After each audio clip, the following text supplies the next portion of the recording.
Bonjour, alors aujourd'hui une petite vidéo un peu spéciale, parce qu'en fait ça faisait un petit bout de temps que je voulais vous montrer ça, vous montrer la possibilité tout simplement d'évoluer un petit peu au niveau de vos capacités à peindre des objets. Et l'actualité aujourd'hui, ce mardi 24 mars 2020, est un peu triste puisque j'ai appris, comme vous sans doute, la mort aujourd'hui d'Uderzo. Le papa, le dessinateur d'Astérix et Obélix. Et du coup, je me suis dit, tiens, entre guillemets, ça va être l'occasion de parler de tout ça, parce que de toute façon, j'avais l'intention de vous montrer ces figurines que j'ai fait à partir de figurines en plâtre. Vous le savez peut-être aussi. Il existait, et il existe peut-être encore, des objets qui étaient faits par la société Mako Moulage. Ça permettait d'avoir en fait des moules en latex, en caoutchouc très très mou, je ne sais pas, dans lequel on mettait du plâtre. Et on attendait que ça sèche tranquillement et ça permettait d'obtenir ce genre de figurines. Et donc, du coup, ça c'est pas quelque chose que j'ai fait à partir de moules de Mako Moulage, mais par contre ce sont des petites figurines en plâtre que j'ai entre guillemets sauvées. Ça allait certainement être cassé ou disparaître ou quoi à la ressourcerie de mon village. Et je les ai récupérés justement dans l'objectif de voir ce que je pouvais faire avec et de tester tout simplement des peintures. Et ma foi, je trouve que je m'en suis pas trop mal sorti. Voilà, c'était là c'est pour Obélix. Alors les bandes bleues sont pas spécialement droites, mais ce que je voulais faire, c'était voir en fait ce qui était possible de faire avec les peintures que j'avais, que ce soit de l'énamel, de l'acrylique ou quoi. Et voir un petit peu si le plâtre buvait tout ça, comment s'en sortir quoi. Alors c'est le Astérix qui est entre guillemets le moins réussi. En plus il a le bout de ses petites ailes ici qui a cassé, il y avait de la peinture qui avait écaillé sur le nez, voilà, mais donc je pense que je m'en suis pas trop mal sorti. Alors évidemment c'est pas l'idéal, c'est pas des figurines que vous pourrez ensuite revendre en disant c'est de la qualité, je sais pas moi, de Faribol. très clairement pas. Mais encore une fois, l'idée c'est pas ça. L'idée c'est de prendre ce que vous avez sous la main et de tester des techniques de peinture pour entre guillemets pas cher, c'est-à-dire que en gros vous n'avez pas l'impression de foutre en l'air un objet précieux, une maquette qui vous a coûté cher ou quoi, et comme ça vous permet de voir s'il faut mettre de la bombe avant, s'il faut mettre de la peinture de base, si l'acrylique ça va mieux, si l'énamel ça va mieux, si par exemple pour ce genre de surface de la peinture laque ça peut aller, voilà. En n'oubliant pas que, encore une fois, la matière, la surface de travail est importante et à prendre en compte. On ne travaille pas de la même manière sa peinture selon que l'on travaille sur du bois, sur du papier, sur du verre. Ça semble évident dit comme ça, mais c'est à rappeler. Voilà. Là, par exemple, avec le plâtre, je pense que c'est ce que Mako Moulage avait compris. Il est possible de mettre tout simplement de la gouache et donc du coup, c'est encore moins cher que de l'acrylique et surtout ça se travaille à l'eau et c'est parfait pour les enfants. Et c'est ce à quoi j'ai pensé aussi avec les fossiles que vous avez derrière. En tout cas, donc voilà, triste actualité aujourd'hui avec le décès, la disparition d'Uderzo. Mais voilà, c'est l'occasion de vous montrer ces petites figurines qui n'ont l'air de rien, mais qui m'ont permis d'avancer sur tout simplement le travail de la peinture sur figurine. Et je trouve que je m'en étais pas trop mal sorti. Dans le même genre, d'ailleurs, j'avais trouvé d'autres choses. Alors voilà, là aussi, par contre, vous allez me dire, mais pourquoi sortir ça? Pourquoi les avoir récupérés? Alors, certes, c'est pas réussi. Certes, apparemment, c'est sans doute des figurines qui ont été faites à partir du même principe Mako Moulage ou pas, je ne sais pas. En tout cas, elles ont été ratées. Là, par exemple, je devine qu'il s'agit d'un personnage de Alice au Pays des Merveilles de Disney, mais c'est surtout une pièce, vous voyez, d'échecs, de jeu d'échecs. Et là, le visage est complètement pourri. Et là, vous avez une tour. Voilà, là vous avez une figurine qui pourrait rappeler certaines figurines en ivoire qui avant étaient vendues par nos amis asiatiques, qui ensuite ont été remplacées par des figurines souvent en plastique qu'on trouvait sur les marchés ou quoi. Là vous avez encore une autre pièce très clairement d'échecs qui pourrait rappeler des pièces du jeu d'échecs d'Harry Potter, là dans le premier ou le deuxième film, je sais plus, je crois que c'est le premier. Et là, vous avez, je crois, un capitaine ou quoi, c'est peut-être même carrément quelqu'un de connu, je ne sais pas. Mais en tout cas, voilà, ces pièces-là sont très clairement ratées. Mais pourquoi les garder? Pourquoi les avoir récupérées? Bah, tout simplement parce que dans vos dioramas, vous avez peut-être la possibilité de placer ça sur une place, dans des ruines, dans un diorama qui représente donc un endroit où il y aura une sculpture ou quoi. Et vu que c'est abîmé, bah, ça peut être donc une statue, je sais pas moi, d'une place pendant une guerre, pendant un conflit, pendant n'importe quoi. Ça peut être, par exemple, ça serait parfait dans un temple. Voilà. Pour l'instant, je ne sais pas, mais en attendant, au lieu d'être jeté, abîmé, parce qu'encore une fois, c'est fragile, c'est en plâtre, bah, autant que ce soit placé dans mes mains et que ça serve à quelque chose. Donc ça, c'est quelque chose que j'utiliserai un jour ou l'autre. Et c'est aussi le genre de logique que vous pouvez adapter à des figurines que vous trouvez cassées. Moi j'ai beaucoup de figurines de cadeaux bonus des années 70 où il y avait des figurines en plastique. Vous aviez des trucs Kinder aussi, enfin voilà.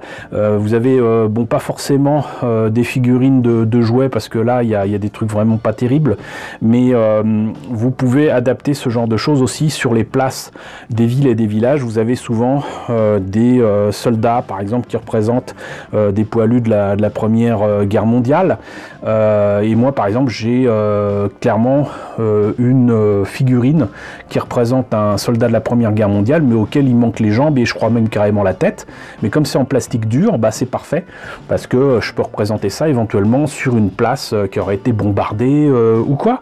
Et donc voilà, c'est des jouets. C'est des objets qui normalement finissent volontiers à la poubelle, mais qui peuvent être utiles pour certains projets. Voilà, donc ça c'était quelque chose que je tenais à vous montrer avant de passer au cœur du sujet, à savoir la réalisation d'objets et de figurines en plâtre, et pas forcément que de dinosaures. Alors, Fossiles et empreintes, sciences et jeux de Clément Tony. Apparemment un jeu qui était proposé, ou en tout cas sponsorisé peut-être par la Cité des Sciences et de l'Industrie, et la Cité des Sciences donc à la Villette à Paris. Reste que bah, moi ce que j'ai vu surtout c'est que dedans il y avait possibilité donc de reproduire des fossiles, et il y a des petits trucs pédagogiques pour les enfants, ça c'est génial, et même pour moi hein, je peux apprendre des choses, mais moi ce qui m'intéressait c'était ce genre de choses, voilà. Qui pourrait figurer éventuellement dans certains de mes projets, ou tout simplement m'exercer à des techniques de jus, de brossage à sec, etc. pour donner cet aspect-là. Voilà. Donc ça c'est quelque chose que là aussi j'ai trouvé, je ne l'ai pas acheté, mais je pense que c'est relativement complet. Je vais vous montrer ce qu'il y a à l'intérieur. Et donc à l'intérieur on a à la fois donc, tout ce qu'il faut pour faire des fossiles, en tout cas des reproductions de fossiles. Vous avez donc des squelettes, des coquillages, voilà. Mais vous avez aussi de quoi faire des empreintes d'animaux. Et a priori à l'échelle. Donc ça c'est sympa. Et vous en avez tout un tas. Voilà. Et ça m'intéresse assez peu. Mais qui sait, un jour ça me servira peut-être. Mais beaucoup moins je pense que ce genre de truc. Alors ce que je trouve surtout très intéressant ici, et très intéressant par rapport à ce que j'ai pu constater de tous les kits de moulage, de Mako moulage, c'est que là c'est en plastique. Je pense que c'est thermoformé, mais c'est du plastique en tout cas, c'est pas du caoutchouc, c'est pas du latex. Et ceux qui ont comme moi touché un petit peu de près à des trucs de macomoulage, vous le savez, ça vieillit très très mal. Moi j'avais gardé de côté de quoi faire des figurines macomoulage et je les ai retrouvées dans un état pitoyable et certainement pas réutilisables. Donc voilà, c'est quelque chose qui vieillit très très mal, alors que ça je pense que à mon avis ça va durer. Voilà. Donc ça c'est quand même assez sympa, il y a de quoi faire du coup du travail dessus de base. Il y avait un petit peu de gouache, mais c'est pas ce que j'ai utilisé. Et vous voyez plein de fossiles différents. Et j'ai décidé d'en choisir quelques-uns pour pouvoir faire des essais. Et voilà ce que j'ai choisi. Alors, donc, là, je serais incapable de vous dire de mémoire ce que c'est. Mais, il me semble que déjà, là, il y a une tortue, ça c'est sûr. Là, c'est peut-être un digne ancêtre des poissons. Là aussi. Puis là, par contre, je crois que c'est un trilobite. Voilà. Bon, c'est de ma faute, j'aurais dû regarder quand même ce que c'était. Mais le fait est que donc ça m'intéressait d'avoir ces pièces-là. Et j'ai utilisé pour ça quelque chose que j'ai trouvé à Emmaüs pour pas trop cher. J'ai trouvé ceci. Voilà.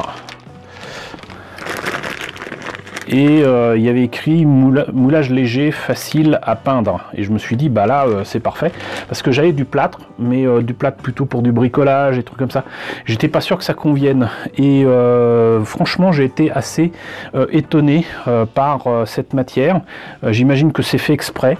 Mais alors, ce qui est génial, c'est que vous mettez de l'eau vous mélangez et ça devient extrêmement liquide et à ce moment là vous vous dites bah ça marchera jamais, mais alors non seulement ça fonctionne mais en plus ça sèche avec une rapidité en peut-être allez 1 heure, ça peut être démoulé, c'est vraiment super et moi j'étais vraiment très content de cet achat. Malheureusement je n'ai pas pu en prendre d'autres, il faudra que je fasse des essais avec du plâtre normal, mais reste que donc avec ceci, avec grande facilité, j'ai pu obtenir donc des reproductions en plâtre et je vais vous montrer ça immédiatement. Alors voilà, alors évidemment c'est pas sorti déjà peint, hein, c'était tout blanc. J'ai cru bon en plus de mettre un petit peu de peinture à la bombe dessus pour limiter l'aspect justement un petit peu buvard du plâtre, hein, à savoir que ça aurait certainement bu la peinture, que ce soit de la gouache, de l'acrylique ou quoi, et je me suis dit donc ça peut peut-être aider justement à travailler les surfaces un petit peu plus simplement. Et après tout ce que je me suis contenté de faire, c'est de faire un petit jus, un petit barbouillage en noir et en marron. Alors je sais plus exactement ce que j'ai utilisé, je pense que c'était de la peinture de base, acrylique c'était tout l'intérêt, et ensuite j'ai essuyé très rapidement et ça a donné ça. Voilà, alors moi je suis franchement satisfait du résultat et franchement je trouve ça vraiment super sympa. Ça peut être mieux. Mais vous voyez, avec ça, déjà, vous avez plus de facilité à vous dire, ok, maintenant je sais ce que c'est, de mettre de la peinture, de ne pas attendre que ça sèche, de passer un chiffon dessus. Et vous voyez, là on voit bien les traces. Et donc ça donne ça. Voilà, l'idée c'est que du coup, les pigments, la peinture reste dans les creux et que vous révélez donc en fait les reliefs avec quelque chose qui est un peu plus clair. Mais là surtout il n'était pas question de garder ça comme ça, hein, donc voilà, vous obtenez quelque chose de quand même assez sympathique. Mais ça c'était qu'une première étape parce qu'en fait depuis des années j'étais tenté de faire quelque chose avec des choses en caoutchouc mou qui sont absolument pas faits pour ça, qui sont plutôt faits pour faire des glaçons rigolos, et j'en avais acheté à Nose, je sais plus il y a combien de temps, mais voilà. Donc en tout cas ça c'était pour la partie on va dire préhistorique. Vous voyez ce que vous pouvez faire avec un simple petit, j'allais dire brossage à sec, mais non, en fait c'est plutôt une technique de peinture essuyée. Et donc voilà, vous voyez déjà ce que ça peut faire et ce qu'il est possible de faire très simplement, très facilement avec des objets que vous aurez réunis pour vos projets. Donc ça c'est quelque chose que vous pouvez faire non seulement pour vous-même, mais aussi avec vos enfants si vous voulez. De toute façon c'est fait pour. Mais on va passer à, à ce projet un peu spécial de moulage. Je suis en train de tout saloper, mais c'est pas grave, c'est pour la bonne cause. Donc voilà, je pense que vous en avez vu souvent dans les commerces, notamment les commerces geeks, ce genre de choses qui sont faites en fait pour faire des glaçons en forme d'objets geeks. Donc vous avez forcément des choses qui ont été faites autour de Star Wars, vous trouverez des AT-AT, des vaisseaux, des robots, et parmi les robots qu'il y avait, pas forcément aussi des têtes de Dark Vador ou de Stormtrooper, bah moi j'avais retenu celui-là, voilà, vous voyez, vous avez BB-8 et un R2-D2, plus exactement 3 BB-8 et 3 R2-D2. Et moi quand j'ai vu ça, j'ai pas pensé à faire des glaçons, ça m'intéressait pas, mais j'ai pensé à faire des reproductions en plâtre. Voilà, pour voir ce que ça donnait. Et donc vous voyez, bah, je l'ai utilisé. Par contre, j'ai évité de faire le mariole à ce niveau-là. J'ai tenté de mettre un petit peu d'huile dedans, à défaut de mettre de la vaseline, pour faire en sorte que ça se démoule facilement. Et les premiers résultats n'étaient pas terribles, mais je vais vous montrer ça. Je sais maintenant comment m'y prendre et comment faire, voilà, parce qu'encore une fois c'est de l'expérimentation, c'est voir un petit peu ce que ça peut donner. Alors on va commencer par BB-8. Il m'a fallu quand même, heureusement qu'il y en avait 3, mais voilà, celui-là tient bien. La tête tient sur, bah, je sais pas ce que c'est pas ses épaules, en tout cas sa tête tient, hein, voilà, alors que les autres, par contre, très clairement, ça a cassé, parce qu'il n'y a pas assez de matière en fait, voilà.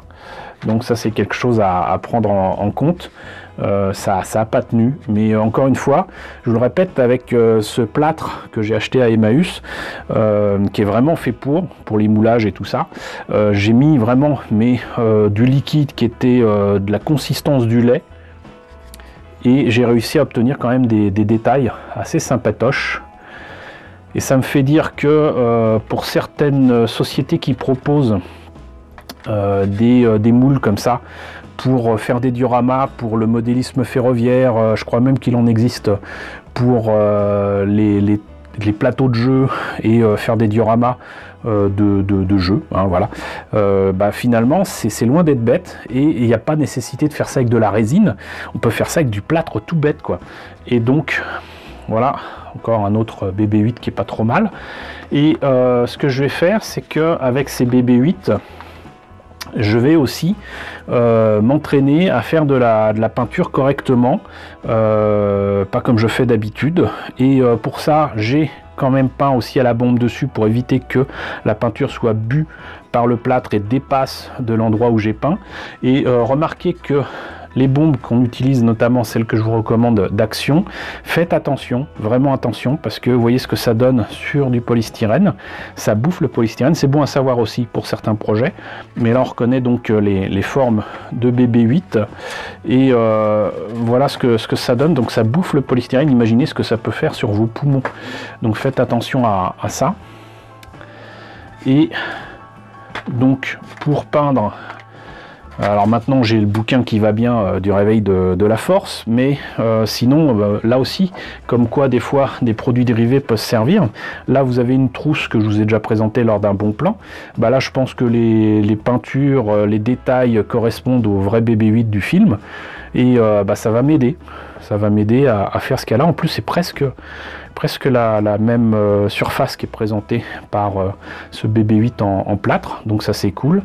Et pour faire l'œil, si j'ai pas envie de me contenter de faire l'œil peint, j'ai même gardé des médicaments pour faire l'œil dessus. Ça c'est des choses aussi à savoir et à garder.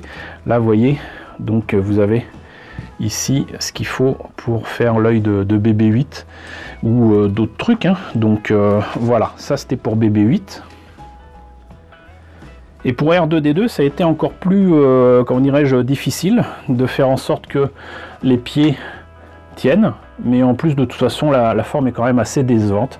C'est pas quelque chose que je pourrais mettre dans un diorama ou quoi, peut-être éventuellement caché derrière un projet de diorama, je sais pas. C'est presque la bonne taille pour le R2D2 du diorama de Yoda et de Dagobah, mais comme vous voyez de toute façon il n'est pas complet.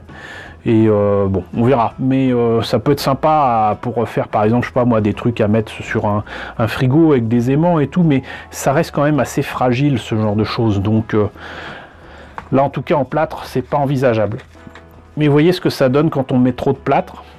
Alors l'idée c'était d'en mettre trop pour que les pieds tiennent, et ben finalement ça n'a pas été le cas, et vous voyez que la majorité ont pas tenu.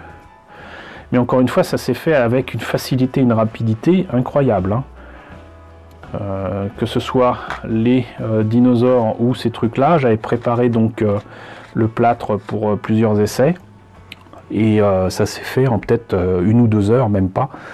Donc voilà, ça permet de reproduire donc des objets. Et du coup, bah, je me dis que s'il existe quoi que ce soit pour reproduire des rochers, pour reproduire des surfaces, des routes, même des éléments de mobilier urbain, bah, pas forcément en plâtre, mais en tout cas voilà, ça m'a permis de prendre un petit peu plus confiance en moi pour réaliser des objets comme ça, parce que c'est quelque chose que je n'ai jamais fait jusqu'à présent. Je vais peut-être même essayer à faire des moules moi-même. J'ai essayé d'en faire, je vous mets le lien ici, j'ai essayé d'en faire pour des crânes à reproduire pour un projet Terminator. J'avais essayé de reproduire des crânes de la bonne échelle sur des figurines pirates, etc., avec un produit d'origine soi-disant japonaise qui permettait de faire un moule assez facile. Jusqu'à présent, mes essais étaient assez peu fructueux, mais là, du coup, j'ai repris confiance et je vais reprendre ce genre d'essai. En tout cas, c'est quelque chose que vous pouvez faire aussi en famille, que vous pouvez faire avec vos enfants. C'est du plâtre, c'est de la gouache, c'est des moules que vous avez peut-être au milieu des jeux des enfants, et même pour vous ça peut être sympa à faire, des figurines Disney j'imagine ou quoi. Donc moi je préfère les dinosaures et les trucs préhistoriques, mais vous en avez peut-être aussi, donc pensez-y, ça peut être sympa à faire, surtout en cette période de confinement. Voilà, il y a moyen de s'entraîner sur des objets entre guillemets pas chers qu'on peut fabriquer soi-même et qui peuvent être sympas. Voilà, et ben écoutez, c'était donc une vidéo un peu spéciale, hein, c'est pas quelque chose sur lequel je reviendrai souvent, mais j'espère que ça vous a intéressé. N'hésitez pas à me dire ce qu'il en est dans la section commentaires, si vous avez connu ma comoulage, si vous avez ce genre de choses et quels sont vos partages d'expérience à ce niveau-là. Voilà, n'hésitez pas à partager, n'hésitez pas à liker, c'est très important, n'hésitez pas à partager. N'hésitez pas à vous abonner si ce n'est pas déjà le cas. Coucou aux nombreux abonnés qui nous ont rejoints ces derniers temps. Bienvenue ici. Coucou aux grands anciens qui me suivent désormais depuis plus de 4 ans. Merci à tous de votre fidélité. Merci à tous surtout de votre soutien plus important que jamais sur Tipeee et sur Paypal. Je vous laisse avec la liste des contributeurs de la chaîne et je vous dis donc à très bientôt pour une nouvelle vidéo chez Yvan Ouest-Laurence.